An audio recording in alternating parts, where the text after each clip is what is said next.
నిన్న మాజీ శాసనసభ్యులు రాజమౌళి శివప్రసాద్ రెడ్డి గారు మైదుకు రోడ్లో దిగే అభివృద్ధి పని మీద అవినీతి ఆరోపణలు చేసినాడు. నేను ఎక్స్ జెడ్పీటీసీ మరియు స్పెషల్ క్లాస్ కాంట్రాక్టర్, దాదాపు నాకు 100 కోట్ల రూపాయలు వర్కులు చేసే ఎలిజిబిలిటీ నాకు అధికారికంగా ఉంది. అతను పదే పదే కొండారెడ్డి బినామీ మహేశ్వర్ రెడ్డి అని చాలాసార్లు మాట్లాడినాడు. ఆయన వాటన్నిటికీ వివరణ ఇవ్వాలనే ఉద్దేశంతో ఈరోజు రావడం జరిగింది. దాంట్లో ఒక పాయింట్ వైజ్ వస్తే, మొదటి పాయింట్ కొండారెడ్డి బినామీ మహేశ్వర్ రెడ్డి అని అతనే మాట్లాడుతూ అందులోనే 30% షేర్ ఉందని ఆయన మాట్లాడుతున్నాడు. అంటే ఆయన ఏం మాట్లాడుతున్నాడో ఆయనకి ఒక క్లారిటీ లేదు. 30% షేర్ అంటాడు, బినామీ అంటాడు. బినామీకి షేర్లు ఆడ నుంచి వస్తాయి? బినామీకి షేర్లు బాగా లెక్క రావు. బినామీలు అట్లే ఉంటారు అంతే. ఆ మాత్రం ఆయనకు ఎందుకు ఆలోచన పొరపాటు పడి మాట్లాడుతున్నారో తెలియదు. 2 టెండర్ల ప్రక్రియ గురించి మాట్లాడుతున్నారు. 4.95% ఎక్సెస్ చేస్తారు, అంత తక్కువ బేరని మాట్లాడుతున్నారు. నేను ఈ రోజు నుంచి కాదు, గత 20 సంవత్సరాల నుంచి కాంట్రాక్ట్ చేస్తున్నాము. ఒక వరకు 4.95% వేస్తాం, ఒక వరకు 15% వేసిన సందర్భాలు కూడా ఉంటాయి. ఆ టెండర్ ప్రక్రియలో నిరంతర ప్రక్రియ జరుగుతుంటుంది. ఇప్పుడు టెండర్ ప్రక్రియ అనేది పారదర్శకం, ఆన్లైన్. ఇప్పుడు కాదు, దాదాపు 20 సంవత్సరాల నుంచి ఆన్లైన్ టెండర్. అమెరికాలో ఉన్నా కూడా మనం కూర్చొని టెండర్లు వేయచ్చు. అమెరికా ఇంట్లో కూర్చొని టెండర్లు వేయచ్చు. అర్హత ఉండేవాళ్ళు ఎవరైనా వేయచ్చు. దాంట్లో మహేశ్వరుడు వేస్తారో నౌకరు వేస్తారో అనేది ఎక్కడ ఉండదు. 4.95% ఎక్సెస్ ఇప్పుడు వేసినా, పోయిన ప్రభుత్వంలో కూడా 4.9% ఎక్సెస్తో నేను టెండర్లు అన్నీ వేసిన, వర్క్లన్నీ చేసిన. నాణ్యత విషయానికి ఆయన చాలాసార్లు మాట్లాడాడు. క్వాలిటీ గురించి మాట్లాడు, 6 నెలలు కూడా రోడ్డు ఉంది అంటాడు. ఈరోజు నేను చాలా చేసి చెప్తున్నా, 15 సంవత్సరాల తర్వాత మళ్ళీ చర్చకు సిద్ధం. ఆ రోడ్డు మీద ఈరోజు కాదు, 15 సంవత్సరాల తర్వాత చర్చకు సిద్ధం. ఎక్కడైనా ఏదో క్రాకులు వస్తున్నాయి ఏదని అంటాడు. మన ఇంటి మీద వేసిన పైన ఎయిర్ క్రాక్స్ అని వస్తాయి. మీరు గమనించారు, సిమెంట్ పూతలు వేసి అంతా అయిపోయినాక వర్షం పడినాక చూస్తే అట్లా లైట్గా క్రాకుల మాదిరి అనిపిస్తుంటుంది. అది క్రాక్స్ కాదు, ఎయిర్ క్రాక్స్ అంటారు అవి. దాని మీద మాట్లాడినాడు. ఏ వర్క్ అయినా, ఏ క్వాలిటీ అయినా, ఎక్కడ క్వాలిటీ కంట్రోల్ కానీ ఎక్కడ చేసినా ఆ క్వాలిటీని నిరూపించుకోవాల్సిన బాధ్యత నాదింది. నేను ఈరోజు క్వాలిటీ తప్పు ఏదైనా చేసినా కూడా మళ్ళీ 5 సంవత్సరాల తర్వాత 10 సంవత్సరాల తర్వాత పిటిషన్ పెట్టినా నా కంపెనీ ఎక్కడనే నన్ను బ్లాక్ లిస్ట్ పెడతారు, నన్ను కాంట్రాక్టర్గా అనర్హుగా ప్రకటిస్తారు. మరి నేను క్వాలిటీ లేకుంటే గత వైసీపీ ప్రభుత్వంలో నేను దాదాపు 150 కోట్లు పనిచేసిన రకరకాల ప్రాంతాల్లో. నేను ప్రొఫెషనల్ కాంట్రాక్టర్ అబ్బా. అదే టైంలో ఉరదాడి మనిషిని, నేను ఉరదాడి ముఖ్య అనుచరుని. అదే టైంలో నేను కాంట్రాక్టర్. వ్యాపారం చేస్తుంటా. రాజకీయంగా ఉరదాడి గారు ఆయన ముఖ్య అనుచరులు కొనసాగిస్తూ, కొండారెడ్డి గారు అనుచరులుగా కొనసాగిస్తూ నా వ్యాపారం నా వృత్తి. రాజకీయంగా నేను ఎక్స్ జెడ్పీటీసీ ఉండా, ఒక గ్రామంలో ఉండా, ఒక మండలం ఇన్ఛార్జిగా పనిచేస్తున్నా. అదే టైంలో నేను వ్యాపారం కూడా ఉండా. గత 5 సంవత్సరాల్లో వైసీపీ గవర్నమెంట్లో 4.95 ఎక్సెన్స్ ఇదే ప్రొద్దుటూరు కాన్స్టిట్యున్సీలో వేసిన టెండరు, ఇదే మైదుకూరులో వేసిన, కంబాపురం వేసిన, పూలొందలు వేసిన, జిల్లాలో కడపలో వేసిన, ఒకసాట కాదు. ఆ రోజు మరి 4.95% ఎందుకు యాక్సెప్ట్ చేసింది మీ ప్రభుత్వం? చేయకూడదు కదా. ఈ రోజు చేసినంటే ఆ రోజు ఎందుకు చేసినారు? దాదాపు ఇంకో మాట మాట్లాడుతూ అన్నాడు, ఈ 5 కోట్ల రూపాయల పనులు చేస్తున్నారు, 5 కోట్ల పని మీద 20 లక్షల రూపాయలు ఎక్సెస్ చేసినారని చెబుతూ, ఈ 5 కోట్ల పని మీద 3 కోట్లు, 4 కోట్లు, 5 కోట్ల డబ్బులు మిగులుతా అంటాడు. మరి 5 కోట్ల పని మీద 3 నుంచి 5 కోట్ల రూపాయల డబ్బులు మిగిలితే ఇంకా ప్రతి ఒక్కరు కాంట్రాక్టర్లు అయిపోరు. ఇంకా కాంట్రాక్టర్ వ్యవస్థ పోటీ పడదు. మరి ఆయన ప్రభుత్వంలో మున్సిపాలిటీ ఆయన పనులు చేయించాడు కదా, మరి వాళ్ళకంతా ఎంత మిగులుతుంది? ఒక మాట్లాడినా ఒక పద్ధతిగా, ఒక లాజిక్గా, ప్రజలకు జవాబుదారీతనంగా ఉండాలి. ప్రతిపక్షంలో అయినా, అధికారంలో అయినా. ఏదో ఒకటి బురద వేసి, మసి కూడా వేసి ముఖం మీద పడేస్తే పోతుంది, మసి వాడు దుడుచుకుంటా అనేది కరెక్ట్ కాదు. నేను ప్రొద్దుటూరులో జరిగే అభివృద్ధి కార్యక్రమాల్లో పెద్దలు ఉరదారెడ్డి గారు, కొండారెడ్డి గారు కనీసం నెలకు 2 నుంచి 3 సార్లు అమరావతికి వస్తారు, విజయవాడకు వస్తారు, అధికారులను కలుస్తారు, ముఖ్యమంత్రిని కలుస్తారు, మంత్రులను కలుస్తారు. చిన్నపిల్లల మాదిరి ఎక్కంటే చిన్న ఆఫీసర్ దగ్గర కూడా పోయి అభివృద్ధి జరగాలన్న ఉద్దేశంతో ఎప్పుడు నిరంతరం వాళ్ళ ప్రాకులాట వాళ్ళది. వాళ్ళ మీద నువ్వు ఆరోపణ, నువ్వు 5 సంవత్సరాల్లో అమరావతి పోయింటే, నువ్వు 10 సార్లు పోయింటా, 20 సంవత్సరాలు పోయింటా తమరు ఎమ్మెల్యేగా ఉంటూ అమరావతి అభివృద్ధి కార్యక్రమాల మీద. మేము అలా కాదు. నిరంతరం పర్యవేక్షణలో ఎమ్మెల్యే గారు కానీ, ఆయన కుమారుడు కొండారెడ్డి గారిని నిరంతర పర్యవేక్షణ చేస్తుంటారు. ఎలా చేయాలా, ఏ విధంగా చేయాలా. నాకు కాంట్రాక్ట్ అనుభవం ఉంది కాబట్టి నేను వాళ్ళ గైడెన్స్లో ప్రకారం పోతూ నేను డెవలప్మెంట్ యాక్టివిటీస్ చేసుకుంటూ పోవడం అనేది నేను కాంట్రాక్టర్గా, ప్రొద్దుటూరు వాసిగా వీలైనంత వరకు ప్రొద్దుటూరులో అభివృద్ధి జరగాలని కోరుకునే వాళ్ళు నేను ఒకరిని. ఒక వ్యాపారం అనేది పక్కన పెడితే నేను కూడా ప్రొద్దుటూరు ఓటర్నే కదా. నా ప్రాంతం అభివృద్ధి చెందుతా అంటే నాకు తృప్తి. తెలిసిన అధికారులు, పరిచయాలు వాళ్ళందరూ కలిసి మనకు ఎంతో కొంత సాయం చేస్తూ ఉంటారు. తర్వాత ఈరోజు మీరు జిల్లా వ్యాప్తంగా జరిగిన రోడ్ల విస్తరణ కార్యక్రమాలు చూస్తే, ప్రొద్దుటూరులో రోడ్ల విస్తరణ జరుగుతున్నాయి. జిల్లా వ్యాప్తంగా రోడ్లు జరుగుతుండొచ్చు కాదను, రోడ్ల విస్తరణ కార్యక్రమాలు జరుగుతున్నాయంటే ఒక ప్రొద్దుటూరులోనే చాలా అద్భుతంగా జరుగుతున్నాయి. అక్కడ నిన్న జరిగే పనులలో వ్యాపారస్తులకు ఇబ్బంది అని ఆయన ప్రధాన హైలైట్ చేసినాడు. ఒక అభివృద్ధి కార్యక్రమాలు జరిగేటప్పుడు ప్రపంచంలో ఎక్కడైనా ఇబ్బందులు జరుగుతాయి, తాత్కాలిక ఇబ్బందులే. ఆ ఇబ్బందులు తాత్కాలిక 2 నెలలు, 3 నెలలు, 4 నెలలు ఉంటాయి. తర్వాత శాశ్వతంగా వాళ్ళు అనుభవిస్తారు. ఇదే రోడ్లు ఇప్పుడు ప్రజెంట్ రోడ్డు వెడల్పు అది 20 అడుగులు, ఈ పక్క 20, 40 అడుగులు ఉన్నది. ఇప్పుడు కొత్తగా వేసే రోడ్డు ఈ పక్క 35 అడుగులు, ఆ పక్క 35 అడుగులు, 70 అడుగులు వేస్తూ, మధ్యలో డివైడర్లు 2 మీటర్లు వేస్తూ ఆ పక్క 10 అడుగులు, ఈ పక్క డ్రైన్లు వేసి 100 అడుగుల రోడ్డు, ఒక పెద్ద రోడ్డు, ప్రొద్దుటూరుకే ఒక అసెట్. ఆ రోడ్డు అసెట్ను రకరకాలుగా ఎమ్మెల్యే గారు డిస్ట్రిక్ట్ మినరల్ ఫండ్లోంచి కొంత, రకరకాల గ్రాంట్లు తీసుకొని కొత్తపల్లి పంచాయతీలో కొంత, ఆ గ్రాంట్లను తీసుకొని ఆ కాలువలు అభివృద్ధి చేస్తూ కరెంటు పోలు షిఫ్ట్ చేస్తున్నారు. మీరు గత 5 సంవత్సరాల్లో మీరు చేసిన అభివృద్ధి శూన్యం.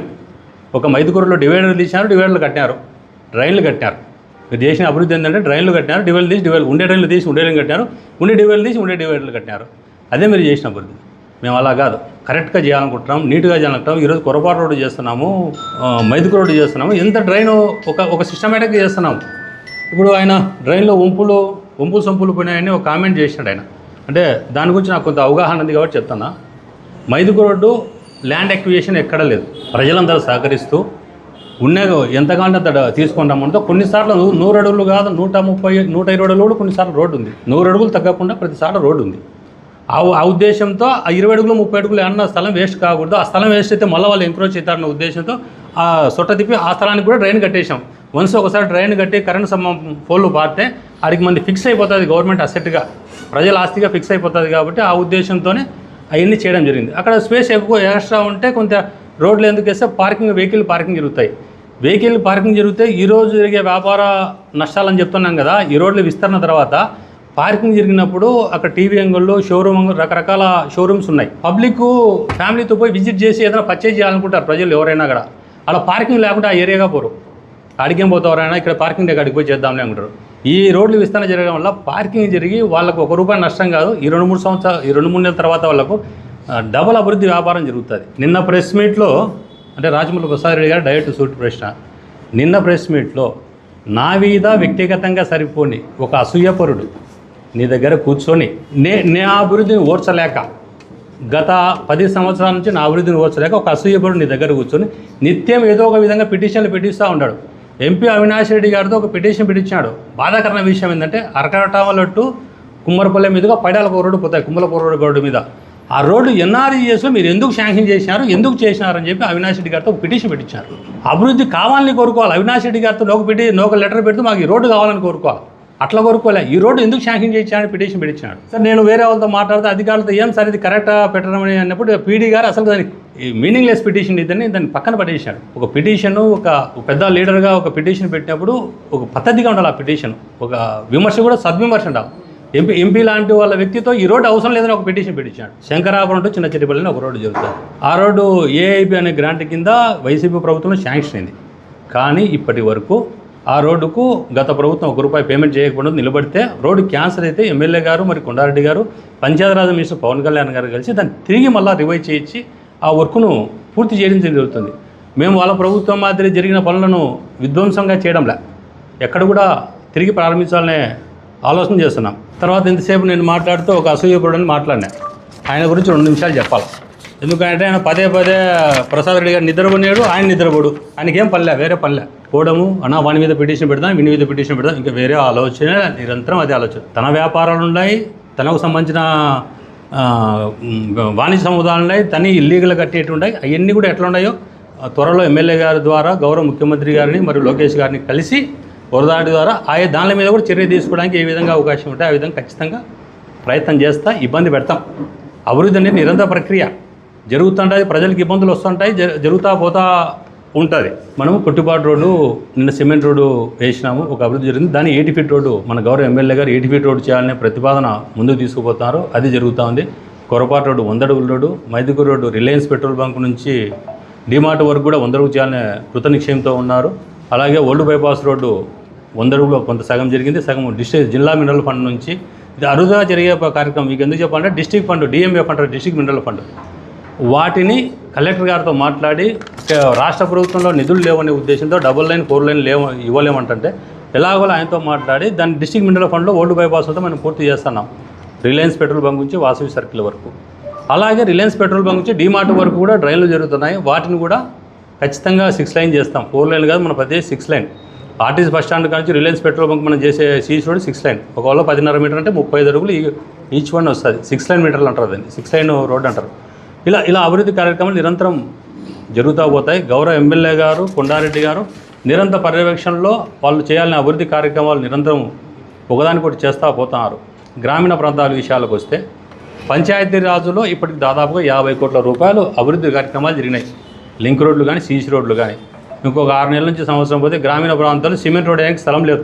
ఇప్పటికీ కొన్ని గ్రామాల్లో సిమెంట్ రోడ్ వేయడానికి కూడా స్థలాలు లేవు, రోడ్లే లేవు. అంటే విలేజ్లు ఇల్లు లేవు, ఉండే రోడ్లన్నీ అయిపోయగలిగినాం. ఈ 2 సంవత్సరాల కాలంలోనే మేము అంత అభివృద్ధి చేయగలిగినాం.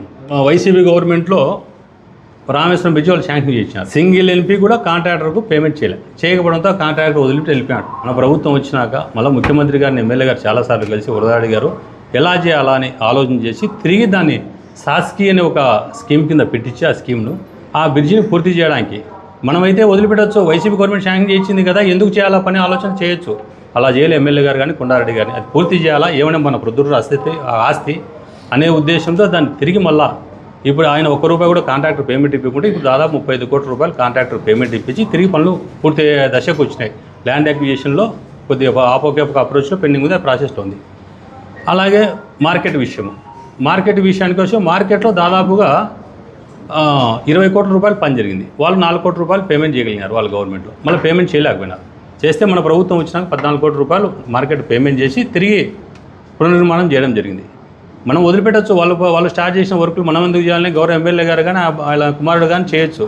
అలా చేయలేదు. ప్రతిదీ చేయాలా, డెవలప్ చేయాలనే ఆలోచనతో ఆలోచనతో ముందుకు పోతూ ఉంటారు. వీళ్ళను నిరంతరము ఈ అభివృద్ధిని చూసి ఓర్చలేక ప్రసాద్ రెడ్డి గారు ఏదో ఒక విమర్శలు వరదాడి గారి మీద, కొండారెడ్డి గారి మీద, ఏపీఐసి మీద ఒక విమర్శ చేస్తాడు. ఏపీఐసిలో ఈరోజు ఇండస్ట్రీస్ డిపార్ట్మెంట్లో ఏపీఐసిలో స్థలం కావాలని ప్రొద్దుల్లో అప్లికేట్ పెట్టుకున్నట్టే స్థలం దొరికే పరిస్థితిగా డిపిఎస్ఆర్. ఏపీఐసిలో గతంలో ఏం జరిగేదంటే ఎవరు రాకుంటే పిలిచి స్థలాలు అలాట్ చేసేవారు. అలాగా కాంపిటీషన్ ఎక్కువ అయిపోయి డిపిఎస్ఆర్ అంటే ఇండస్ట్రీస్ పెట్టడానికి పారిశ్రామికతలు ప్రొద్దుల్లో ముందుకు వస్తున్నారు. మనకు పక్కన సిమెంట్ ఫ్యాక్టరీ, స్టీల్ ఫ్యాక్టరీ రావడంతో, జేఎస్డబ్ల్యూ స్టీల్ ఫ్యాక్టరీ రావడంతో మన పొద్దురు కూడా ఒక అభివృద్ధి ఉద్దేశంతో చౌడూరు దగ్గర ఇండస్ట్రీస్ ల్యాండ్లో డెవలప్ చేస్తున్నారు. ఆడ ఇండస్ట్రీ ల్యాండ్లో గౌరవ ఎమ్మెల్యే గారు మరి కొండారెడ్డి గారి ఆధ్వర్యంలో అభివృద్ధి జరుగుతూ ఉంది. ఇలా చెప్పుకుంటా పోతే అభివృద్ధి కార్యక్రమాలకు ఇంకా 1-2 గంటలు సమయం అయినా కూడా అభివృద్ధి కార్యక్రమాలు ఆగవు. మీరు ఎన్ని విమర్శలు చేసినా మేము అభివృద్ధి చేసి తీరుతాము. అభివృద్ధి ఖచ్చితంగా జరిగి తీరుతుంది.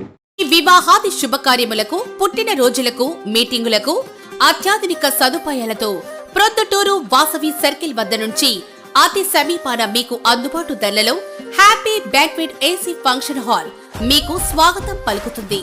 మా ఫంక్షన్ హాల్ నందు వంట సామాగ్రి మరియు విశాలమైన కార్ పార్కింగ్, అతి తక్కువ మెయింటెనెన్స్ ఖర్చుతో ఏ ఫంక్షన్ అయినా మా happy banquet AC function hall నందు జరుపుకొని ఆనందాన్ని పొందండి.